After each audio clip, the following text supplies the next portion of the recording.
Everybody, please welcome to the show, Bill Maher! Hey, George. How are you, pal? Nice to see you. Hey, thank you. Okay. Thank you very much. How are you, man? Good.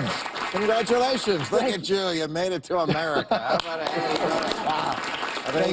Are they mad at jealousy in Canada, eh? I haven't left Canada, man. I'm just doing both. You can't leave. No. Let me tell you, there's some people in Canada looking at you like LeBron James.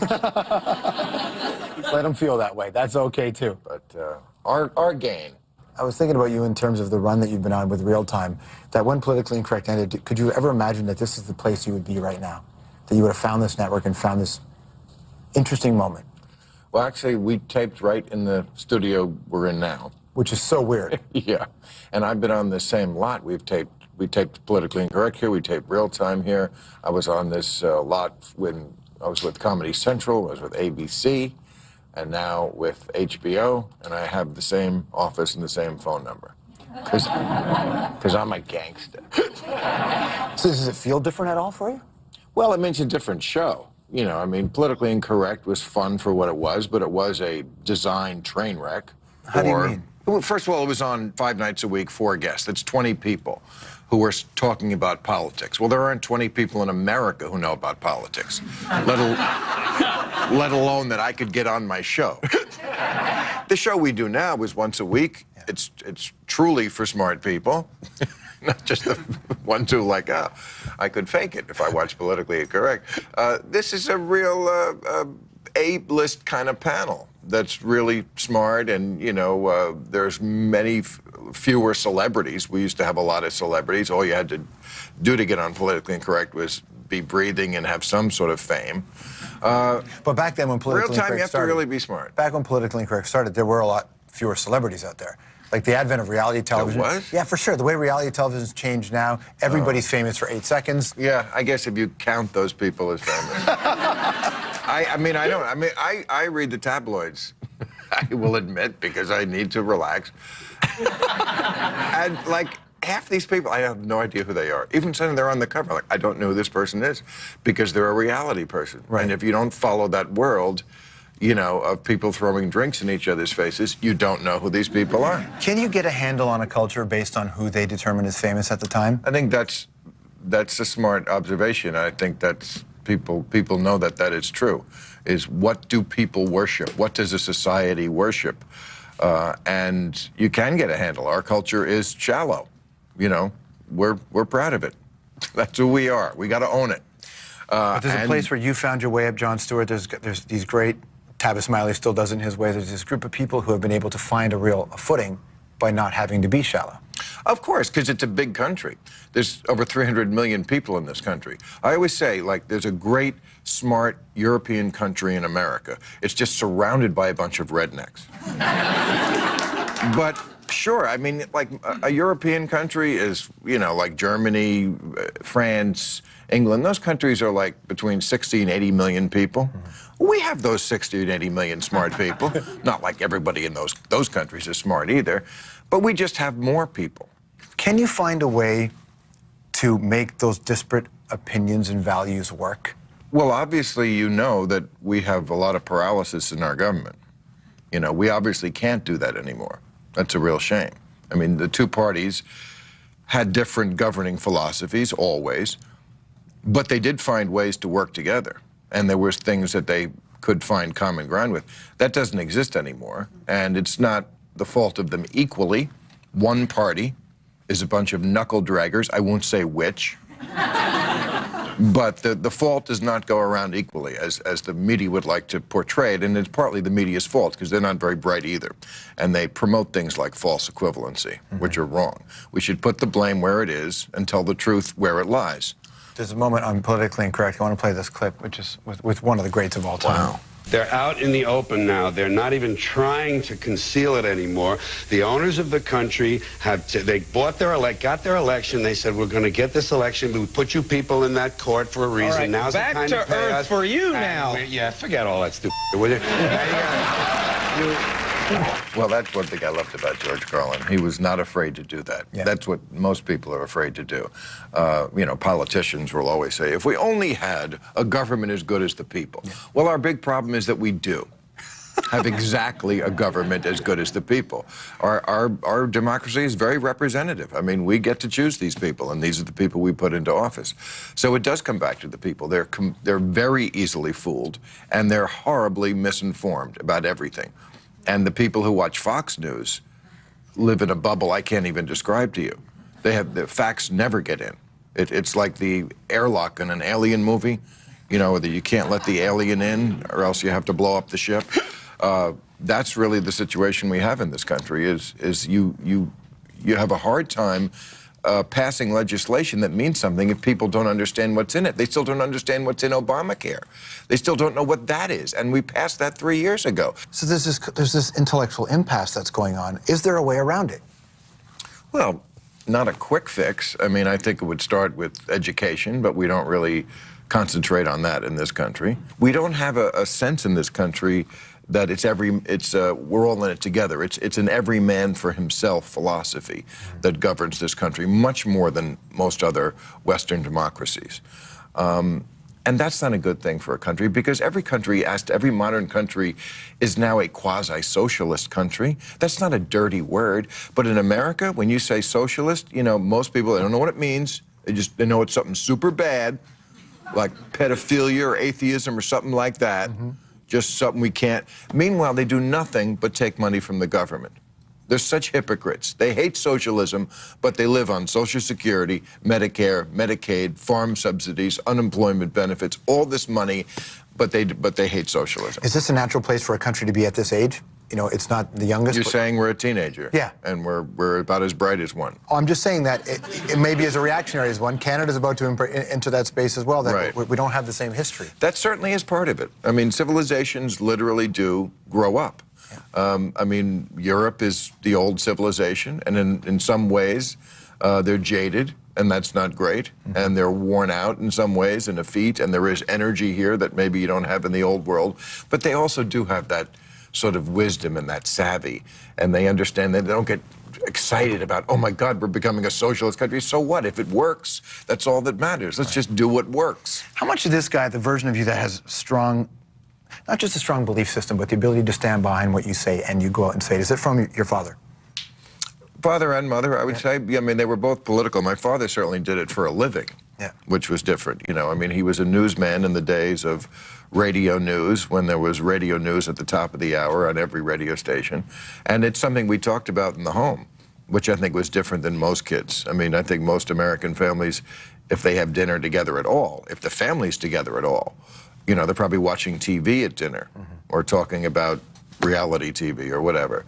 I don't think of the stuff that your parents would have talked about, the stuff you would have seen in your life, growing up where you did. Yeah, I do remember the riots in Chicago when the Democratic Convention was there in 1968. It was a big moment. 12 years old, yeah. I remember the summer of love, and then the 68 was like the summer of hate. It was just the opposite. It all turned. Right. You know, the people who were on drugs were now sketchy characters who were in the gutter, and they were ODing, and the police were beating people up, and the country was at each other's throats. It was a fun time. Assassinations. Right. That certainly would leave a mark in a way, or at least put a filter through which you might see government or institutions. Doctor, I know our time is up.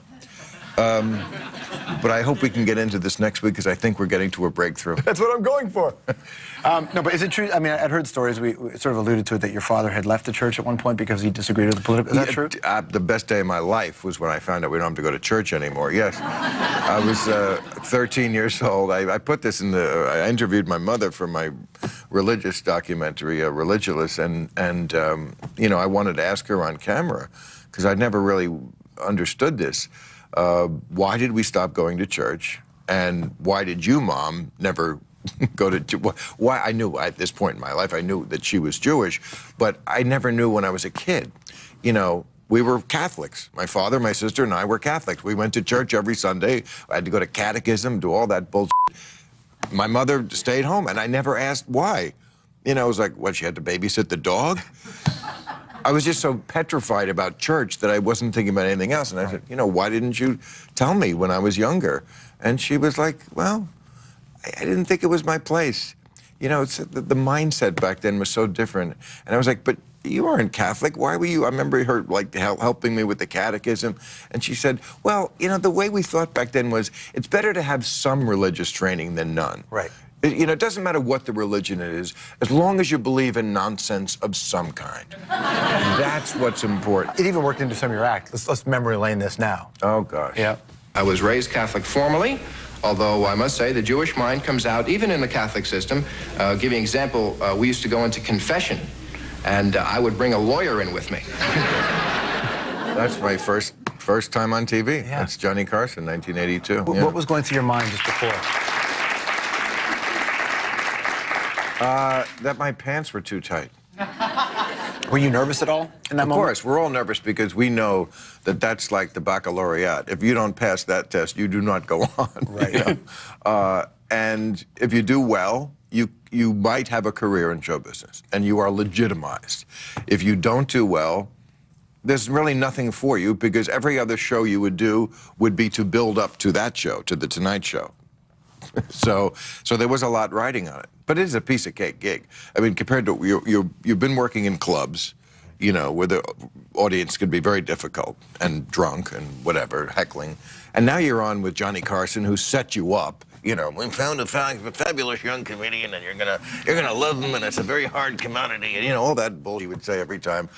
It's a hard commodity to find. There was a new one every week. You couldn't swing a dead cat without hitting a comic in those days.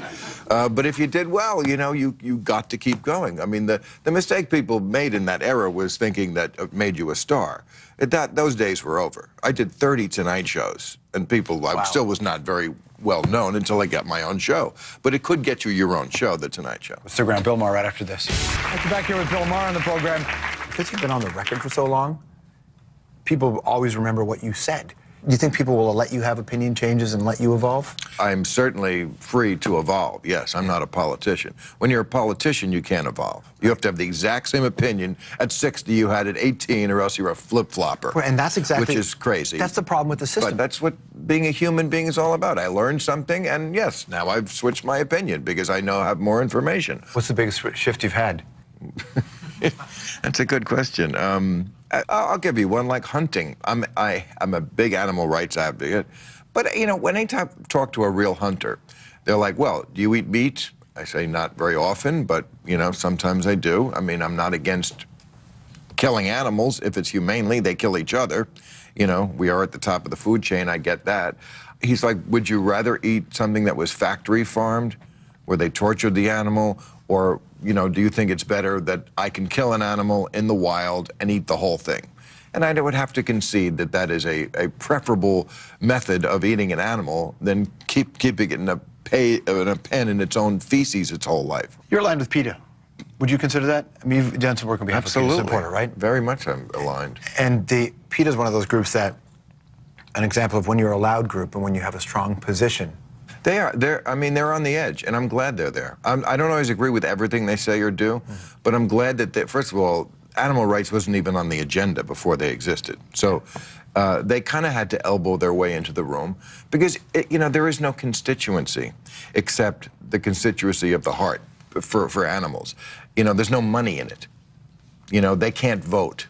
Right. You know, I mean, I kind of relate it. I understand people who feel that way about children and feel that way about abortion. I mean, I'm pro-choice, but I always say you do not have to be religious to be against abortion. Like, if you say, okay, I'm against gay marriage and I think gays are wicked, that's coming from the Bible. That's nonsense. But you can be an atheist and understand that, you know, a child inside of the womb, it's not a child yet, but it's becoming one. I kind of get that advocacy for something that's innocent. I don't feel it there, I feel it for animals. That's where I feel that compassion. Towards animals. And so when you were a kid, did you have them? Was that your deal? You know, I mean, I collected butterflies when I was a real little kid. Maybe it's all guilt from that. That's what I'm wondering. Were you pinning needles to... Jesus, you are a psychiatrist, aren't you? Yes, there was a killing jar. It's true. I was like the Adolf Eichmann of my block. I mean, I would catch them with the damn net, I mean, I was like 4 or 5 years old. Right. I mean, you know, I didn't know what I was doing really, except catching something. You were following orders, and then Maher. I was following orders. I was just following orders. And then you'd pinch the thorax, which was, you know, I guess that would stun them or kill them or whatever. And then you'd put them in this jar of whatever it was, formaldehyde, or it's good to have a 5-year-old with a jar full of deadly gas, by the way, you know. But, and then my father would mount them on, you know, we hung them on the wall. But maybe I do feel guilty because, you know, we don't see that many butterflies anymore because it wasn't me. I personally didn't kill them all. Look at these people blaming me. Scientists call it the Maher effect. They do. You know? Very good. But yeah, bees are dying out. I mean, it's, you know, we are completely destroying the planet. I mean, Is it inevitable? Are we just doing what we're designed it's to not do? inevitable, but we would have to reverse it starting like yesterday, and we're not even close to doing that. Right. So, you know, have I lost all hope? No. But, you know, I always say it's the younger people who have to be passionate about this more than I am. I'm 57. I've had my fun with the world. When you're 25, you're the one who's going to be on the cleanup committee. You're the one who's going to be wearing a hazmat suit to go down and get the mail. Get the mail. Look at me, right? Look at me getting the mail. It'll just be sent to you. Getting my mail. I'm still getting mail. It's amazing to watch guys like Ricky Gervais, Dawkins, even you, when you get into scraps with people, especially online. It's the most fun. You know, I fought Twitter a little bit at first, but I've come to really like it. As opposed to what it first was, which was, or I guess still is for most people, which is just sort of a trivial recounting of what you're doing at the moment. Mm-hmm. You know, I just watched F Troop and ate a banana. Who gives a crap? If it's thoughts, you know, the people I follow actually tweet thoughts and funny little epigrams. I mean, it's something I think, you know, Benjamin Franklin would have used. Do you like getting back into it with people? Because sometimes... You know, I have to be in the mood. Yeah. When you're in the mood, sometimes you're so hard on them, too. Because, you know what? You can't read it, like, right before you go to bed. Yeah. There's just too much ignorance and hatred, and it's depressing. Mm-hmm. It's depressing that people aren't fair. They just want to, you know, attack you. I mean, trust me, I could say good morning on Twitter, and there would be 10 immediately within a minute saying, where do you get off saying good morning, Bill Maher? Ronald Reagan invented morning, and you don't, not fit to shine his shoes. And, you know, I mean, they're just looking to be contrary. And, I mean, it can really depress me to read the Twitter feed. Yeah. But I have to remind myself, I don't think that is America, necessarily. But it is a side of it. What a pleasure, man. Thanks for coming in. Okay. Thank you. Bill Maher, everybody. We'll be right back.